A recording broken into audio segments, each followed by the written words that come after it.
town hall meeting in real life? Yeah? Okay. So you go to your local city hall or somewhere, civic center, and a different group of people come in and they sit on a panelist and you discuss usually a given topic. Tonight we're going to have our own town hall meeting. We have a group of panelists up here that I'll introduce in just a moment. And as we try to do with everything at Boys State here, we're going to set an example for you and show you how it's done, and then tomorrow you get to have your own town hall meetings. The candidates that will be moving on through the primary election tonight for state executive offices will be visiting each of you in your county meetings tomorrow, and you'll be having your own town hall meetings and questioning those candidates. Those candidates will be your panelists. But you will all have the chance. You're going to get to voice your opinion, ask questions of them. They may ask questions of you in response. I'm going to try to keep us moving. Closest to me, we have staff member Mr. Mike Mobius.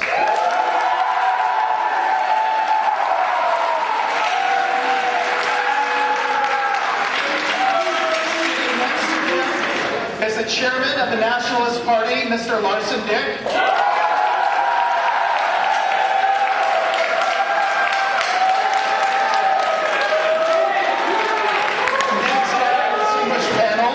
The chairman of the Federalist Party, Mr. Nathan Brand.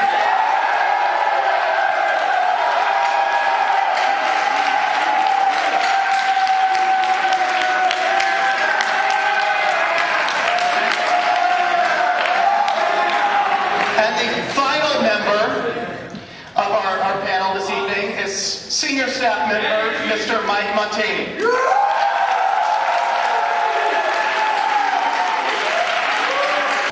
In the summer of 2000, they began a project at the Hanford Nuclear Reservation to build a vitrification plant. And at that time, the project was expected to be done by this point and cost around $4.2 billion. And they just moved the timetable back. It's not expected to be done until 2019 and now costs $12.2 billion.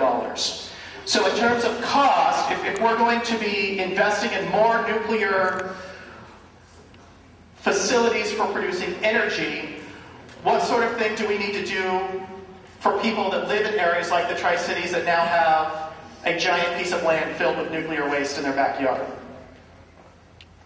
Alright, one of the things that's neat about nuclear is it's developed over the years. Since Hanford was originally developed and put together, nuclear technologies has extremely improved. Today we're able to put naval ships out on the seas with nuclear power plants on board, and they can go out for years. Nuclear energy, technology-wise, is far more advanced than what it used to be in Hanford and what they're trying to clean up. Yes, there's been problems with nuclear waste. We have solutions. We bury it in the ground. People drive Priuses. People drive Priuses to be green, right? Does anybody know what those batteries do? Batteries only have so much of a life. They're recyclable. In some ways they are. Okay, hold on. Let's let it finish, please.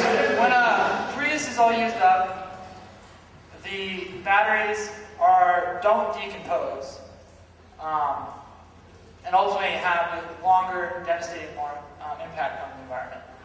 Who had their hand up that lives in the Tri-Cities area? Somewhere back there, back in the corner.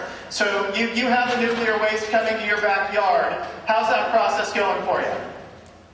I can actually see Hanford from my room, so... I'm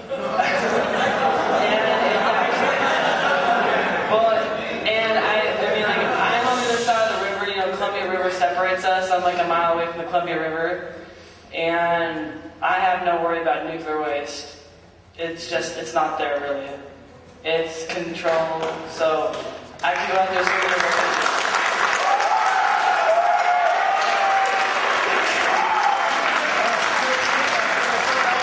over here from the Tri-Cities, let's grab back here in the orange.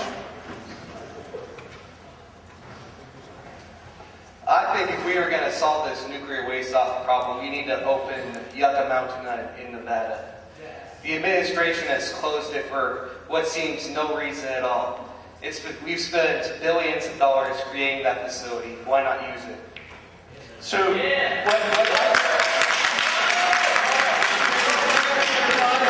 we're not going to get through mini comments. So, but I have the question back to you in return. We closed it for no reason at all.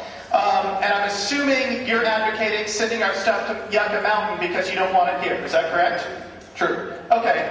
And I think part of the reason President Obama closed it is because the people there had big protests because they don't want it there. So, who's right? At this moment, the government is being sued because multiple state debates said. A lot of you have things you wanted to say, and I've been trying to get to everyone. I suppose what we could do, if we're having fun, is we could delay going to bed tonight. We can continue this for another 4 hours.